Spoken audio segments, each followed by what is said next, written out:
টপটা উঠবে বেরিয়ে যাবে, সেটা সবচেয়ে ভালো। চলেছি উদয়পুরের দিকে। উদয়পুর সম্বন্ধে বলো কিছু। দুই দিকে আরাবল্লী পর্বত ভেদ করে চলেছি আমরা উদয়পুরের দিকে। উদয়পুর সম্বন্ধে কিছু বলো সুশান্তদা।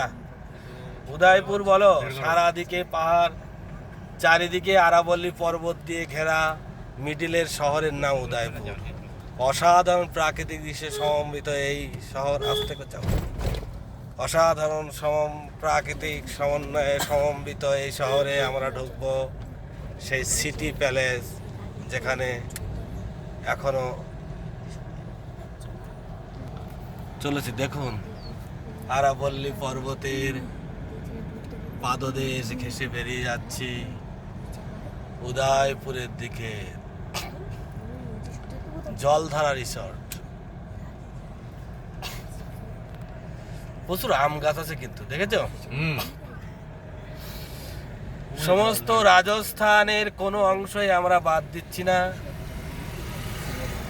শুরু করেছিলাম জয়পুর থেকে, শুরু করেছিলাম নিমরানা থেকে।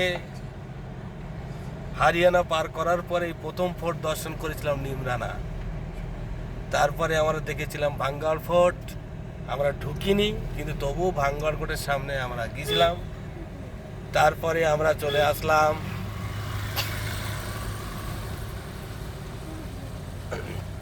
জয়পুরের সেই বিখ্যাত আমের ফোর্ট, আমের ফোর্ট, নাহারগড় ফোর্ট এবং জয়গড় ফোর্ট। এই তিনটে ফোর্ট ওখানে দর্শন করার পরে আমরা চলে এসেছিলাম, আমরা গিয়েছিলাম বিকানে এই রণথম্বর ফোর্ট দেখতে। রণথম্বর ফোর্ট সেটা হচ্ছে রাজস্থানের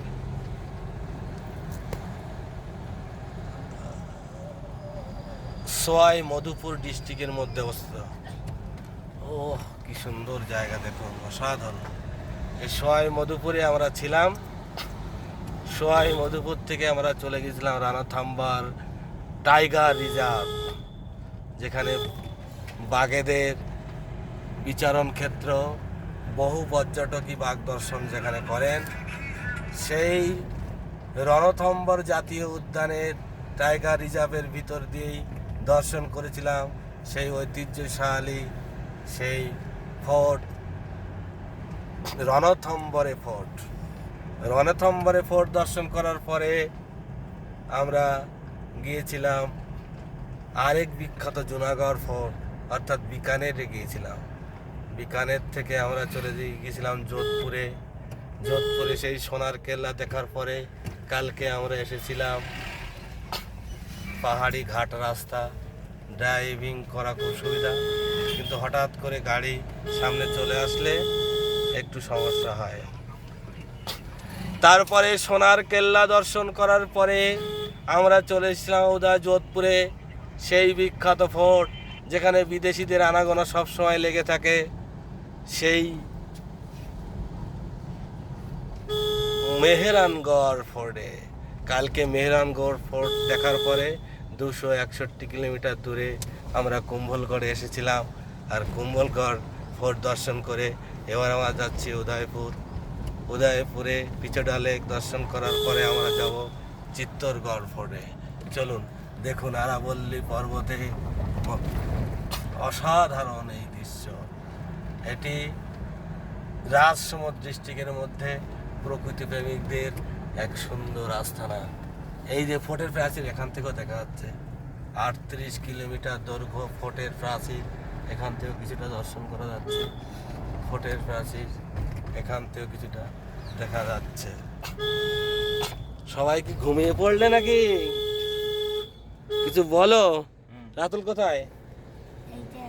কালকে খুব বাজে রাস্তার কারণে রাতুল শুধু বারবার বলছিল হরে কৃষ্ণ কৃষ্ণ কৃষ্ণ হরে হরে।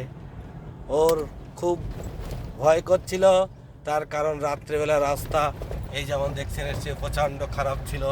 যেহেতু রাস্তা তৈরি হচ্ছিল, মনে হচ্ছিল এটা মনে হয় রাস্তা না, আমরা মনে হয় ফেসে গেছি আর আমরা বেরোতে পারবো না।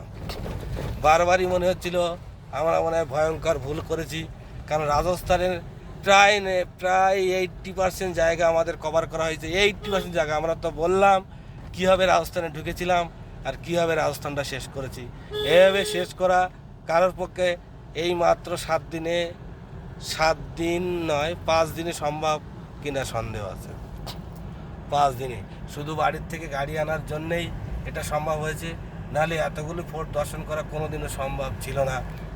তোমার কি মনে হয়, করতে পারতে?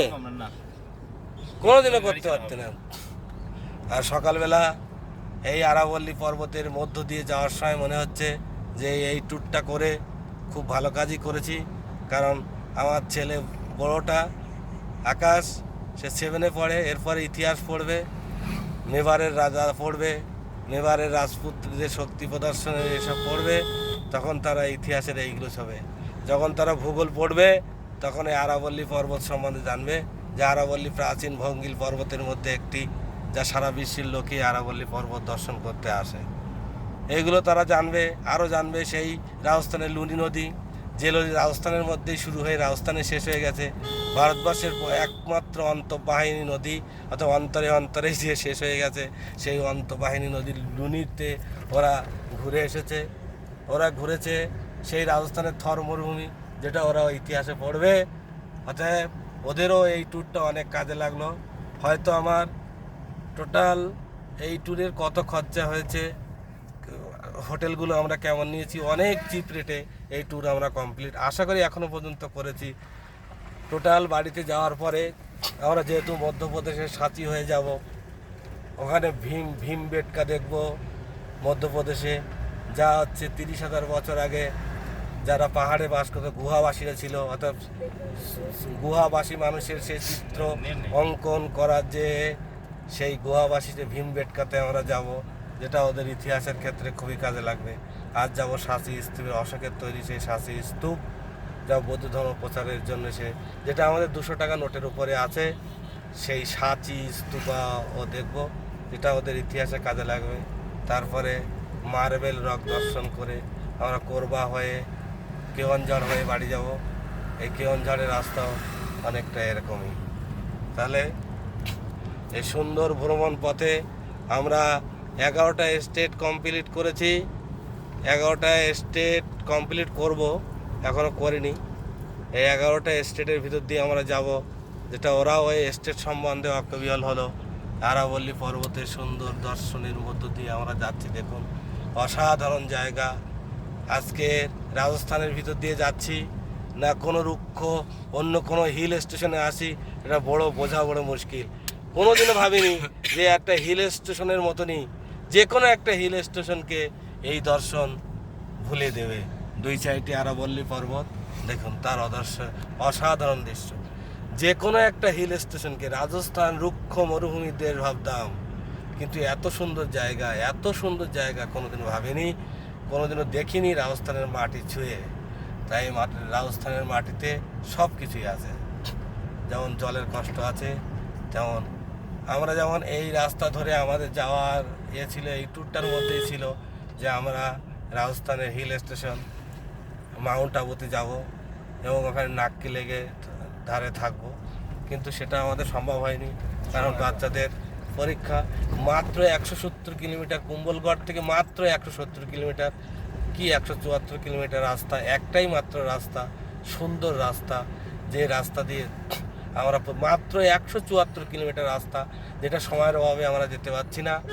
এই যেটা ওই মাউন্ট আবুতে বাচ্চাদের পরীক্ষার জন্য যেতে পারছি না, কিন্তু এই মাউন্ট আবুতে গেলেও আপনারা এত সুন্দরী, এই যে আমরা যাচ্ছি, এই যে কেউ ভাবতে পারবে যে যে কোনো একটা হিল স্টেশনকে টপ করে দেবে এত সুন্দর জায়গা। চলুন তাহলে পরবর্তী ভিডিও দেখে আমরা যাচ্ছি। পরবর্তী ডেস্টিনেশন উদয়পুর, পরবর্তী ডেস্টিনেশন উদয়পুর সিটি প্যালেস, পিছুটা ফতেহ লেক। নমস্কার।